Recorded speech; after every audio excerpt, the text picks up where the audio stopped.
நெறைய பேர் வீட்ல கூழ் ஊத்துற பழக்கம் இருக்கும்ல. யார் வீட்லலாம் அந்த மாரி பண்ணுவீங்க? அதுக்கப்புறம் கூழெல்லாம் ஊத்தியாச்சா? அப்படின்ற மாரி கீழ கமெண்ட்ல ஷேர் பண்ணுங்க. நம்ம வீட்ல கொஞ்சமா கூழ் மட்டும் காய்ச்சி நம்ம அம்மன் கிட்ட வைப்போம். எப்படின்னு நான் உங்களுக்கு ஷேர் பண்றேன். முன்னாடி நாள் நைட்டே கூழ் காய்ச்சது தான் நல்லது. ஏன்னா, அப்பதான் மார்னிங் வந்து நல்லா புளிச்சு வரும்.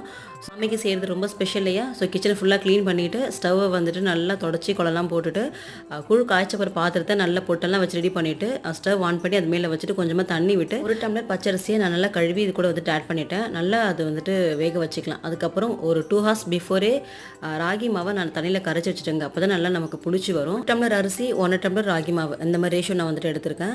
ஸோ அரிசி லைட்டா வெந்ததுக்கப்புறம் நம்ம ராகி மாவு இது கூட கலந்து நல்லா கைவிடாம கலந்துட்டே வரணும். ஒரு 15 மினிட்ஸ் கிட்ட நல்லா கலந்து விட்டுட்டே வரணும். ராகி வந்து நல்லா வேகணும். தண்ணி விட்டு நீங்க அத தொட்டு பார்த்தீங்கன்னா, கையில நமக்கு ஒட்டாம வரணும். அதான் வந்துட்டு கரெக்ட்டான பதம். ஸோ நைட்டு ஃபுல்லா வந்துட்டு அப்படியே மூடி போட்டு விட்டுருங்க. மறுநாள் காலையில குளிச்சுட்டு வந்ததுக்கப்புறம் நம்ம எதுல வந்துட்டு சாமிக்கு வைக்க போறோமோ, அந்த பாத்திரத்த அதே மாரி பொட்டெல்லாம் வச்சு ரெடி பண்ணிட்டு, வேப்பிலைய கட்டி, தயிர் ஊத்தி, வெங்காயம் போட்டு நம்ம சாமிகிட்ட வச்சு சாமி கும்பிட வேண்டியது தான்.